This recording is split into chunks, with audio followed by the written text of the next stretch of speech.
Universities Minister, Member of Parliament since 2010 for Orpington, and this is what he said outside his house this morning.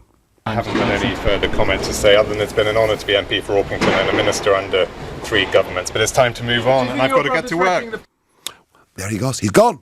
Resigned as a minister, resigning as an MP. He cannot any longer deal with the conflict between family and what he sees as the national interest. And Joe Johnson, a very, very firm Remainer, all of which makes me ask the question why he was actually a minister at all. Now, Boris, at a big press conference this afternoon, and we'll come back to that press conference, and it's really very, very strange circumstances, but Boris asked a question about his brother, responded thus. First of all, I want to pay great tribute. Andy's asking about my brother Joe, who's a fantastic guy and was a brilliant minister for science, for universities. We're back to the bumbling, stumbling Johnson. Did a fantastic amount of good work for us, for this country in that area. Now, Joe doesn't agree with me about the European Union because it's an issue that obviously divides families and divides everybody. But I think what Joe would agree is that we need to get on and sort this thing out.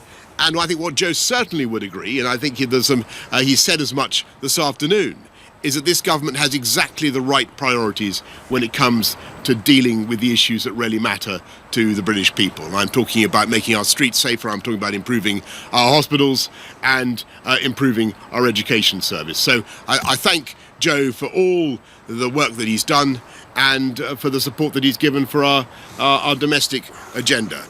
So, a press conference this afternoon in West Yorkshire with Boris Johnson. Helping me analyse this is Theo Usherwood, LBC's political editor. And I have to say, Theo, just set the scene because it was somewhat bizarre. Boris Johnson went up to Wakefield to a police training academy for what was supposed to be the start of his election campaign, because what he was hoping was that yesterday Labour would vote under the Fixed Term Parliaments Act in favour of an early election. But Jeremy Corbyn and Labour decided not to because they thought it was going to be a trap for an election after the 31st of October, allowing Boris Johnson to force through what they would describe as a no-deal Brexit on WTO terms. And so they held off and they didn't vote with the government. So this was already off to a bad start. It was always had the danger of being a damp squib. And the look of it, the set. So the set, Boris Johnson asked, or his team and Number 10 asked, around 20 or 30 young cadets to stand behind the prime ministerial podium. Now, it's quite a hot day up in Wakefield today. It's very sunny. It's around 22 degrees. And they were all wearing their peak caps. It was very hot. But because Boris was late, he was off round the corner doing the television pictures with Priti Patel, the Home Secretary, with the horses, the police horses and the police dogs. They were made to stand from 4:40, waiting for Boris Johnson to appear. And one of the police officers, female trainee police officer, standing directly behind Boris Johnson towards the end of his speech, starts to look a bit queasy. She starts to move back and forward. And Boris Johnson, it signalled to him that he needs to draw his questions, his attack on Jeremy Corbyn to a close, but he doesn't. He just turns around. She has to sit down, and then it comes to an end, and she, by this point, she's standing up, but clearly about to faint. And Boris Johnson then just walks off without turning around to help her or ask after her or show any concern. But this speech was descended into farce. I mean, Boris Johnson at one point started rambling on about what caution was, or what the wording of a caution was. And that's why I said earlier, we were back to the bumbling, stumbling Boris Johnson. But he had energy when he was the Mayor of London. He could pull it off. You know what it's like as a politician. You need to be able to carry it off. You need to be able to believe in what you are saying. And Boris Johnson just... Obviously, the energy, his whole demeanour... It's like the week's got to him, isn't it? But the whole thing has been... He sounded very flat, didn't he? Out of him. Yeah. And that's the problem for Boris Johnson, is if he does the last 45 minutes over a 5-week election campaign, Jeremy Corbyn and Labour would have an absolute field day. And the Conservative Party itself, Theo, I mean, we've got 21 Remainers that have been booted out. We've got a voluntary withdrawal today of another strong Remainer who just happens to be... And we've got another one as well, Nick Hurd. just resigned as he's just resigned staying. He's in the neighbouring constituency of Ruislip Northwood and Pinner. He's been the MP so since 2005, and he is not going to. He's overseen. He's worked in the Cabinet Office, DFID, business, and now in Northern Ireland and London. The responsibility of being Minister for the survivors of bereaved the terrible Grenfell tragedy has been a very personal one for me. But he's saying that now he no longer plans to stand in the next general election, citing family issues. He wants to They've been saying that for decades. He wants to spend more time with his two young children. Yeah, okay, well, maybe he does. But so what's happened here is, in parliamentary terms, the Remainer wing of the party has disappeared. Yes. The centre of gravity of the Conservative Party, the Parliamentary Conservative Party, is now, in a sense, catching up with its membership, which has for a long time now been a lot more Eurosceptic. And they all also have... In a sense, is that not an opportunity for Boris Johnson? Quite right to pick up on it. Lord Michael Howard gave an interview to Nick Ferrari, yesterday morning, and he was making the point that in each of these constituencies, and a lot of them are safe constituencies, local associations will now have the chance to select candidates who are much more in line with party policy on Brexit, who would be much more loyal. And Michael Howard was making the point that if Boris Johnson were to win an election and only to have, say, a majority of 20 or 30, at least he would be able to rely on those MPs that he does have for their unwavering support. We've seen similar moves and it's continuing within the Labour Party when we saw those Labour MPs leave in February, resign, and actually people in Westminster were saying, isn't this a disaster for the Labour Party? But when you speak to those who know Corbyn and work with Corbyn very closely, he's very happy with they were brilliant, because you know what we're going to do? They haven't got a chance of getting elected for us. We'll put in candidates into those constituencies who are going to do what the whip tells them. They're going to behave themselves when they come back to Parliament. They're going to be loyal to the leader, and then we can get through. We've got a much better chance of getting through our radical agenda, even if we don't come romping home with a stonky majority north of 50. And that's the opportunity, as you rightly say, for Boris Johnson now and the Conservative Party, if they can get to an election, they need to get to that point, because that is a real problem. And then they've got to get the message that appeals to all Eurosceptic voters, and I'll come to that later in the programme. Theo, thank you, and next week we'll be looking at whether there'll be a general election or not, and all sorts of shenanigans there. So it's a very different Conservative Party, I'm going to posture. I'm going to say to you, I think it's a more Eurosceptic Conservative Party today than it was on Monday of this week. Do you agree with me that the Conservative Party is now more Eurosceptic, and maybe that's a good thing? Call 0345 6060 973. Or do you think, as Corbyn and co have said, that it's a move to the right and a disaster, in which case text to 84850. And of course, maybe you think Brexit is changing the whole of British politics, in which case tweet using the hashtag Farage and LBC at LBC, and of course, Facebookers, YouTubers, Twitter followers, you can comment too. Let's go to Louise in Archway. Louise, good evening.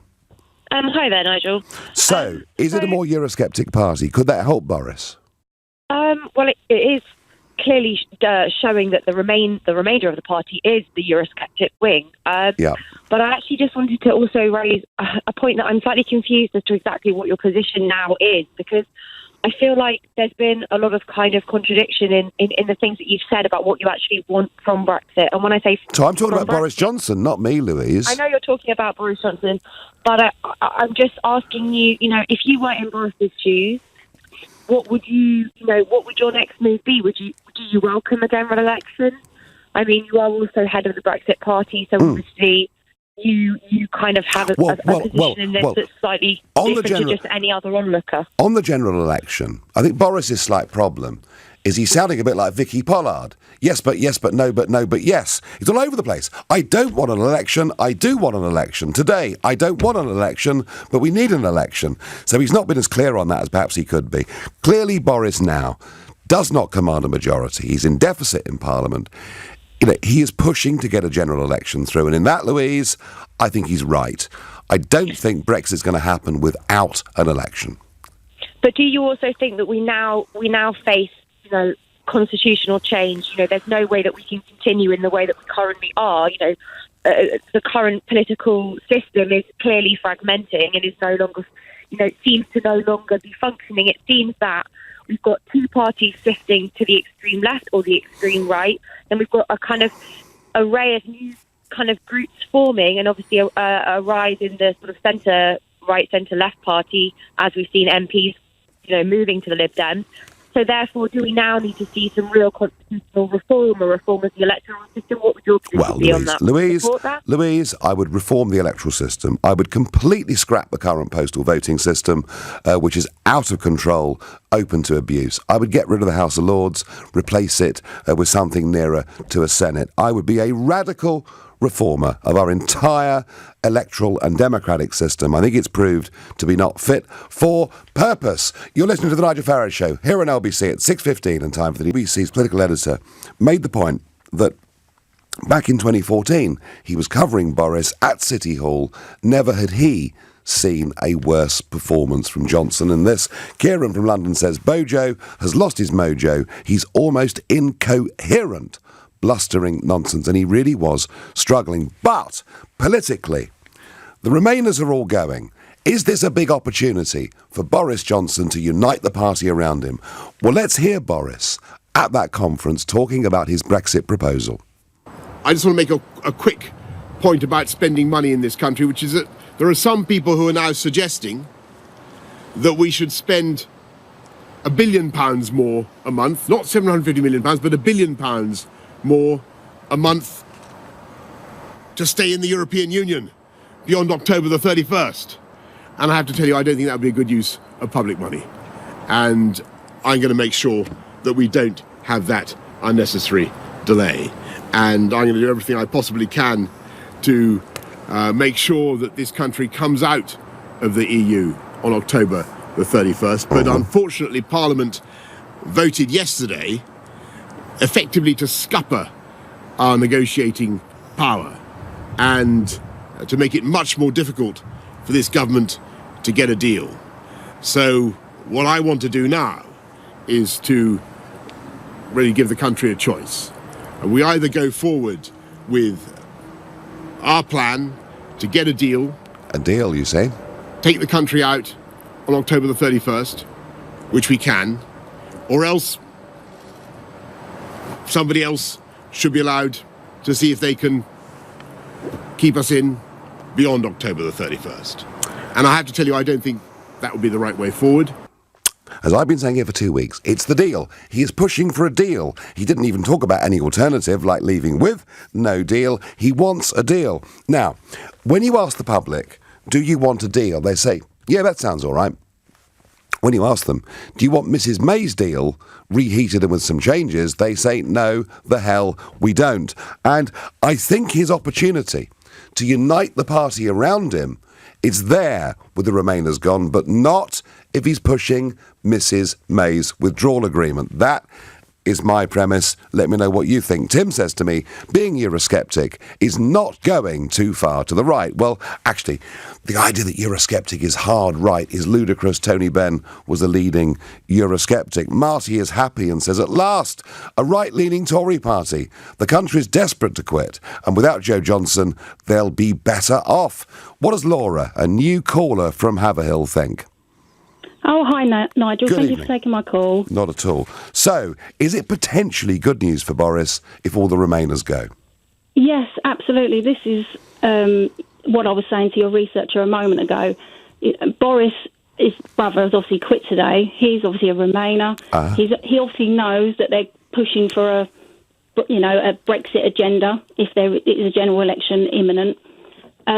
And it's about time all the other Remainers followed suit, because the trouble is with Boris's party, he's got hard, Brexiteers in there, and also, hardline Remainers.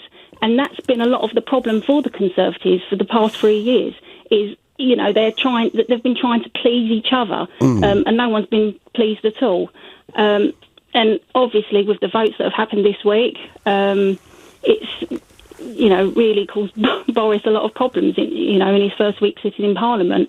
But on the other side of things, if you look at like a party like yourself, the Brexit Party, you're all leavers. You may have different viewpoints on political interests, but you're all leavers, and that's what you need. Is a party full of one or the other. You can't wishy-washy between. No, Laura, I think this sort of broad coalition of that happens within a political party can work in normal circumstances. When you get a big, historic, defining issue like Brexit, it just can't hold. The odd thing, Laura, is that at the 1992 committee the other night, not only were they talking about getting rid of Remainers, but they were saying, when we come back with a deal, anyone that opposes it will lose the whip as well. So he's in danger of expelling both wings of his party. He is, but I mean, to be honest, I'm quite relieved he's draining the swamp, because we've been held back for so long now.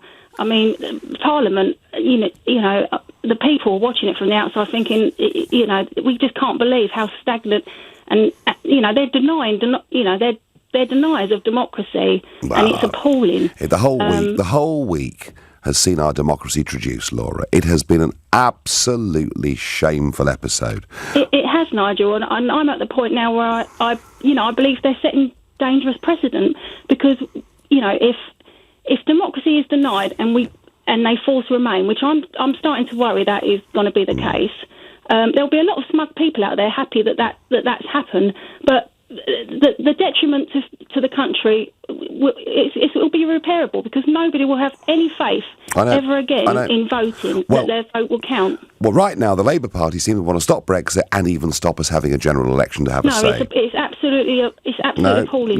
No, Laura, I'm with you. Absolutely, thank you. Off to Maidenhead to speak to Damon. Good evening, Damon. Good evening, Nigel. Can I just say it's an honour to speak to you, the one politician that actually is honourable about his intentions. Well, that's very good of you. Thank you. I do try. I do try. Well, you're the one person who know what you want and where you're going. Yeah, whether you agree or disagree, I think I'm fairly clear on what I stand for. Yeah, absolutely. 100%. And that's what I was going to say about the Conservatives. Right. Can you trust them? No. Can you don't trust them? I don't, no. No, I wouldn't trust them either, because they didn't really want Boris Johnson had 2 papers and this and that. Does he really want a hard Brexit? Will you stand against him again in an election? If that's Damon, the way we go with the election, will you stand against him? I mean, come on. Boris twice voted against the withdrawal agreement, at one point describing it as a suicide vest around the neck of British democracy, and then at the third time of asking, voted for it. So it's quite tough to know where he stands.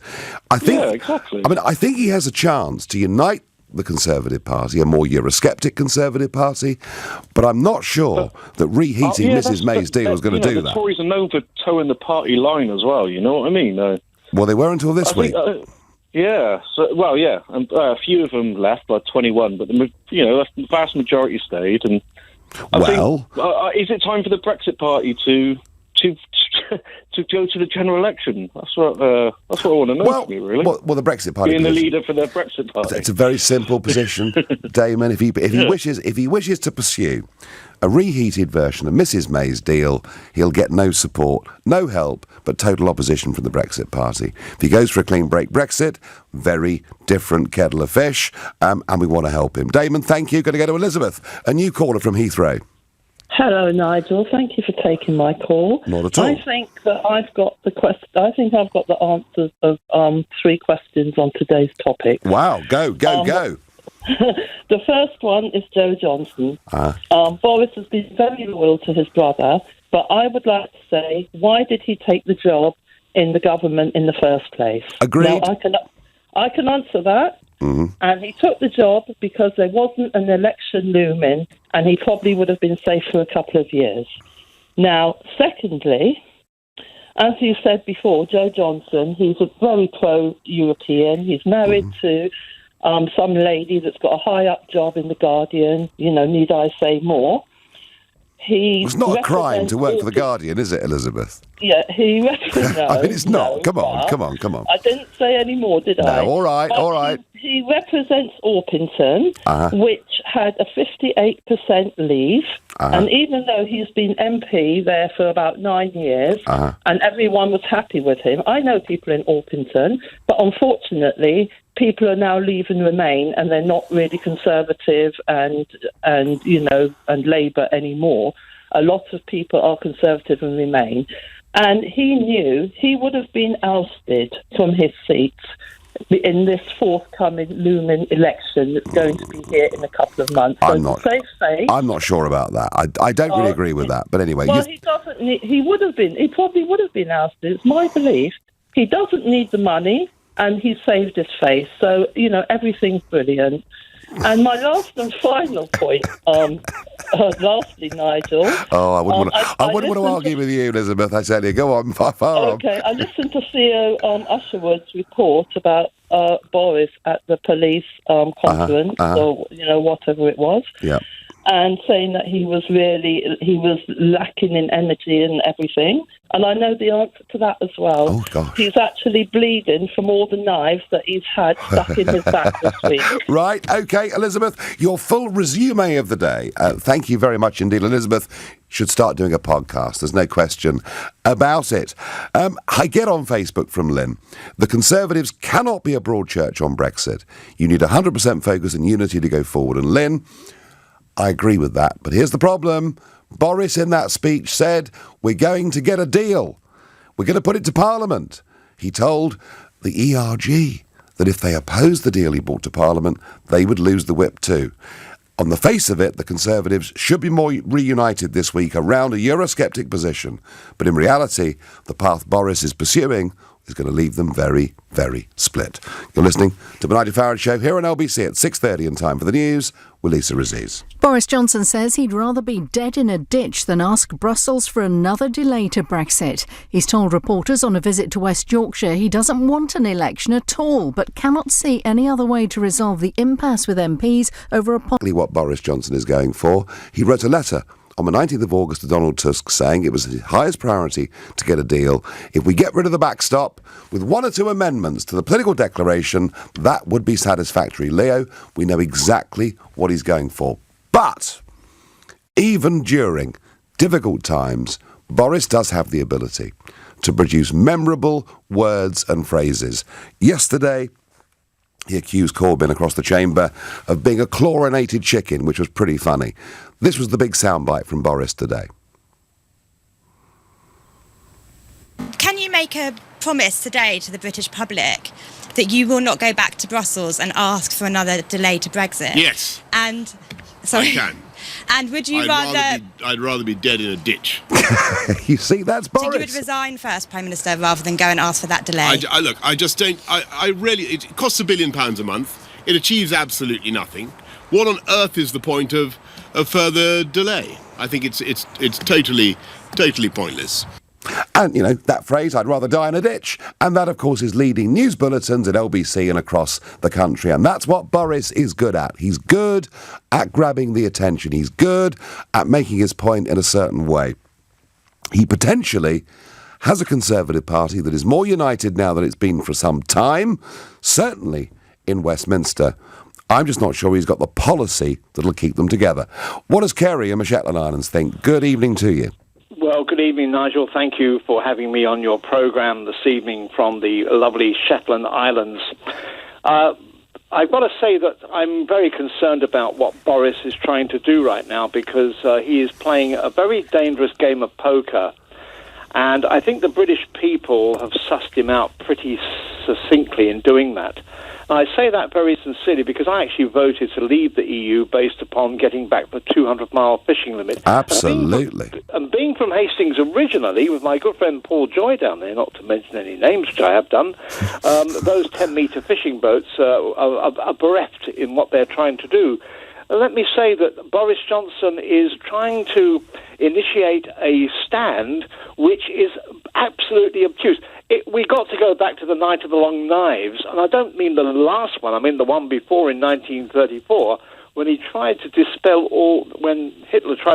all his... I don't think using Hitler as a comparison for anything is ever useful, Kerry, all right? No, I'm not using Hitler as a comparison. I'm just saying that people in the past have used a particular method of getting rid of their opponents, which I think is absolutely despicable. Yeah, we're not going to go there, but No. But was he right? Okay, Kerry, was he right or wrong to take the whip away from those 21 MPs?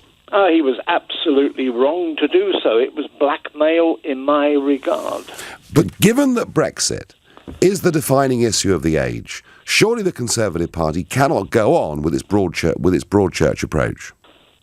Indeed, I think they have to amalgamate their ideas with the rest of Parliament. Parliament is sovereign.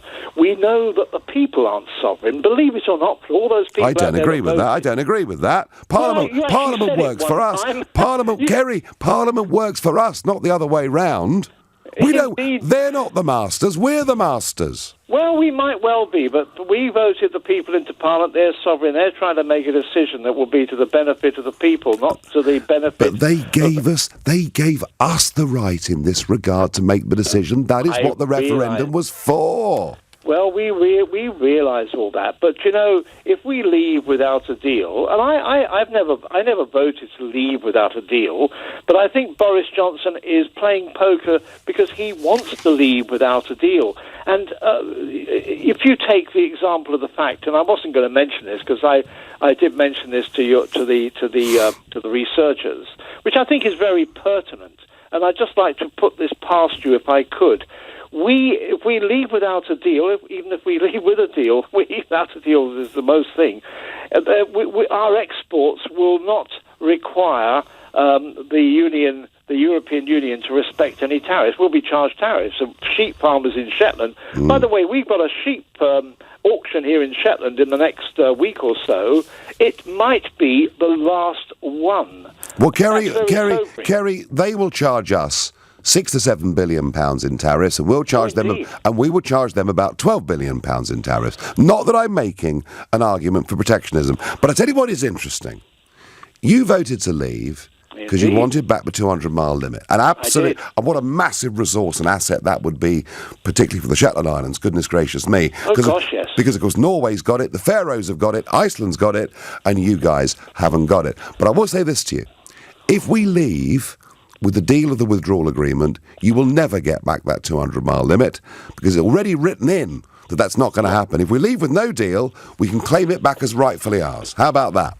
Well, I do agree with that, but by the contrary situation, if we do leave with a deal or without a deal, we may not get back anything at all, because if we in Shetland, it's a long way to go from Shetland, you know, it's 12 hours on the ferry for all those lovely fish that we catch up here, and then it gets to Aberdeen and all the way down to Dover, and if there's any hold-ups in Dover, by the time the fish and the velvet crabs get down to Spain and the fish gets down to France and to Germany and all over Europe, it won't be any good anymore. What's the use of having a 200-mile limit if you can't Kerry, there are 100 ports in Britain. 100... hang on. 100 active ports in Britain. I think we've become too over-reliant in our own minds on the Dover-Calais route. There are lots of alternatives. Not that I think, Kerry, there'll be a problem with Dover-Calais. Why should there be? There's only one route from Shetland, from Lerwick to Aberdeen. There's no other routes at all. I'm afraid to say, by the time those vehicles, Shetland Transport and their vehicles, refrigerated, all they are, they get all the way down to Dover. If there's any hold-ups, Nigel, what about Poole? There's a problem. I've been to Poole, and I've seen lorries full of seawater taking crab and lobster to Spain. There are more different ways of doing it. Kerry, listen, you've had a good run. Call me again. I'm going to move on to Jenny, who's a new caller from Cirencester. Hi there, Nigel. I must say what a great privilege it is to actually be speaking to you today. Well, not just Thank me. You very much. You're speaking to the nation on LBC, Jenny. I know I'm speaking to the come nation, on, give us the wisdom of your words, please. Right, the wisdom of my words. Right, okay. I'm sure that somebody else has probably mentioned this before, but I can't agree with what the previous caller said. But that's, not here nor there. I feel Boris is up against the wall, and I think it's probably an unmovable force, and it's probably an unmovable force on both counts here. What with with everybody that the world is against him, and I think he will probably have to go to the Queen and give in his resignation. And feeling the way I do about that, I feel that perhaps a good ploy would be, and I don't know how you'd feel about this, if he actually has a little chat to you and says, right, okay, I'm going to actually bin my premiership. I'm going to go and see the Queen tomorrow, and I'm going to join the Brexit party. Well, he might do that, Jenny, but I don't think he's. I don't think he's. I don't think he's going to. I don't think he's going to at all, Jenny. He shouldn't surely, just a few weeks into the job, be forced to simply resign. Surely he at least deserves the opportunity to go before the country in a general election. He does deserve that. But I don't know, with the carping and the Philistinic behaviour of the government at the moment, which is like a baying farmyard, I don't know whether they're going to allow him to. I don't know how he's going to get through. I mean, he's had Brussels to contend with, who have put their foot down all the time. He's also got his own party, all the other parties. I mean, it's ridiculous. It's an incredible task for anybody to get through. I mean, probably would be even for you, Nigel. No, it's very tough. You don't mind it's tough with a divided party. He now has a less divided party, but he has no majority in Parliament. I honestly think he does at least deserve the chance to go to the country with a general election, and I find it incredible that Labour are trying to block that, and now Labour and the SNP together potentially are trying to block that. But what Corbyn said was, if the delay legislation goes through, he'll vote for a general election, and we're going to find out on Monday or Tuesday of next week whether Mr Corbyn is true to his word. Well, I didn't say actually do it now, but when there's no alternative, when you're actually pinned with your back against the wall and there's nowhere to move. Yeah, no. Jenny, that's what I think. We've got to have an election. I'm convinced of it. Thank you for your call. You're listening to the Nigel Farage Show here on LBC at 6:45. And interesting story. We've heard so much about the Irish border, the need for a hard border, the impossibility of it all, the backstop. And yet today, the Irish Deputy Prime Minister, Simon Coveney, said to a business meeting, "We recognise the reality that Ireland will have a responsibility to protect its own place in the single market. That will involve some checks. But I can assure you, we will do it in a way that limits the risk, and we will do it away from the border." Do you get that? Britain leaves with a clean break Brexit. There's no hard border. If Britain signs up to the withdrawal agreement, apparently there needs to be a backstop. None of this is logical. Back to Boris. He's got a chance to unite the Conservative Party. Does he have the right message? I'm going to go to Nick in Kings Lynn, who I've spoken to before. Good evening, Nick. Good evening, Nigel. Well, I've been listening. Luckily at work I have access to the radio, and I've been listening to phone-ins like this all day on the other channel than this one, to many Brexiteers, and there does seem to be a general consensus amongst you that there should be another general election to solve the problem. Well, we discussed it. Well, Nick, the reason for that is we're utterly disgusted by what's happening in Parliament. Well, I'll tell you what I'll say to it. How many more general elections do you want until you leavers get the right result? What? Seeing that you're saying the same thing about us wanting a referendum once, the second one in 3 years after failed negotiations. Right. Now, if Boris Johnson is going to call Jeremy Corbyn, now I'm no great Jeremy Corbyn admirer, but if he's going to call Jeremy Corbyn or anybody a coward for not wanting a general election, why doesn't he do the simple, straightforward thing? General elections cover a whole multitude of issues, not just one issue, although admittedly Brexit is a very important issue that affects everything. But why doesn't he just do the simple, common sense thing and call for a second people's referendum? Well, okay, on Nick. the issue itself. Nick, isn't that common sense? Nick, on the general election, Corbyn has been asking for a general election virtually every day for the last 2 years. For him now to say he doesn't want one does seem deeply hypocritical. The other point I'd make, Nick, before I get to a second referendum, is one of the things that upsets people in this country is when in the middle of a parliament we change prime ministers and they've not been validated by a general election. In many ways, Boris has just come in. He doesn't have a majority in parliament. Doesn't it make sense to see whether the country wants him? Well, we don't elect prime ministers. Well, you say that, but people resent it. They resented it when Gordon Brown took over, because it didn't happen at a general election. They resented it when Mrs May came in, and there are many that resent Boris coming in the way that he has. Well, unless they change the constitutional law and say we have to have a bit like America, where they presidential election. Presidential election, they elect a personality along with the policies, then that's the case. But we do not elect personalities, much as you like them or hate them. Supposing somebody likes a particular person to be a leader, but dislikes policies, or vice versa. Supposing a lot of people don't like Jeremy Corbyn, but they like Labour. So it's this personality thing that's got to is the problem. And as for your other point, Jeremy, about Jeremy Corbyn, succumbing to being a hypocrite. Being a hypocrite. Well, yes, but not everything's quite that black and white. Yes, of course he's wanted to represent. Well, hang on. He said it every day, Nick. Yes, but why has he actually changed? If he has changed, because he's 10 points. Because he's 10 points behind and he gets stuff. That's why. No, it's to stop a no deal. No, it's to stop it. It's to stop Brexit, isn't it? It's to stop Brexit, isn't it? Come on, the Labour is now Remain. Labour is now a second referendum Remain party, isn't it? Well, it should have, as far as I'm concerned, it should have always been. It shouldn't have had this confusion and vacillation from the Labour Party. Well, it fought a general election saying it would honour the referendum result, and now it's decided it won't do so. And you take, I heard you make that comparison between the likes of Leavers like yourself and Tony Benn, as if you're both of the same club. Tony Benn was nothing like the Leaver that you are. No, no, Nick. He was much more... You're a patriotic, ideological Leaver. So was Ben. He was more the Democrat. No. So was Tony Benn. Tony Benn was a fiercely patriotic person. As he said to me once, I even flew a Spitfire, you know. He was fiercely patriotic. And the reason I mention Ben, Nick, is this ludicrous idea that somehow wanting to leave the European Union is the preserve of the right of politics, because it isn't.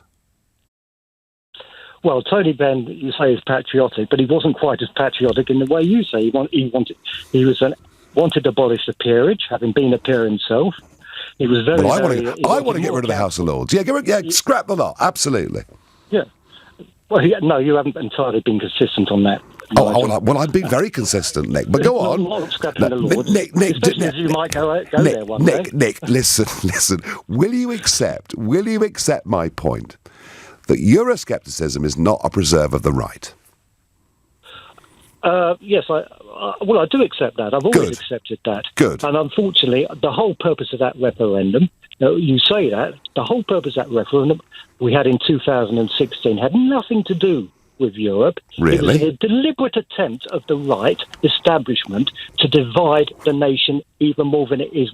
Really? So do you think, Nick, that did I spend over 20 years on this project just to divide the nation? Is that what it was all about? Well, I'm saying that the referendum wasn't called up just because of you, Nigel, and UKIP. I think it might have had something to do with it. It was more about the Conservative Party that you didn't want to be in, or they didn't want you, trying to solve its internal problems, which we're seeing right in a nutshell today. Nick, what it was all about was the fact they were losing votes to UKIP on a huge level. Listen, Nick, you've had a good go. I'm going to move on to a last caller this evening, who is Paul, who's a new caller from Shrewsbury in Shropshire. Good evening, Paul. Good evening, Nigel. Nice to speak to you. Good. So are the Tories potentially more united now? Not one bit of it, no. Oh. I think we've had 21 of them that have stabbed Boris in the back, but there's plenty more lining up that are still there, and the ones that are still there, I don't think you can imagine for 1 minute they support Boris Johnson.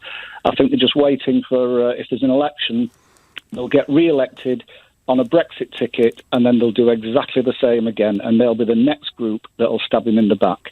People like Alan Duncan, Nicky Morgan, Amber Rudd. Fair point. Can you imagine for 1 minute Alan Duncan has now become a Brexiteer? No, I have to say I can't. So, Paul, are you telling me that the Tory party is so irrevocably split on this that it could be in danger of perhaps dying as a political party? I think it can. I think poor Boris Johnson, that has got a right job on his hands, is going to get rid of some that aren't standing next time, and that won't be a problem. We'll get Brexiteers in place of them, probably, if assuming that the next Tories get re-elected, the next ones who stand get re-elected. But there's another group that are just as rabid Remainers as the ones that have now gone. Paul, thank you for the call. Well, Paul tells me I'm completely wrong. The fact they've shed 21 and 2 more are voluntarily gone. Paul thinks there are loads more of them and they've got more problems to come. Potentially, I think Boris has a chance to unite the parliamentary party a bit, but I think he's got the wrong policy. Hey, I'll be back on Sunday morning at 10 o'clock. At 10 tonight's Tom Swarbrick. Up now, it's Ian Dale. Did you know, Nigel, by the way, that Alan Duncan offered to chair vote leave back in the day? He told me once he was desperate to leave the European Union, and then he became Sir Alan Duncan and everything changed. Funny that. Isn't it strange? Maybe you should be Sir Nigel Farage.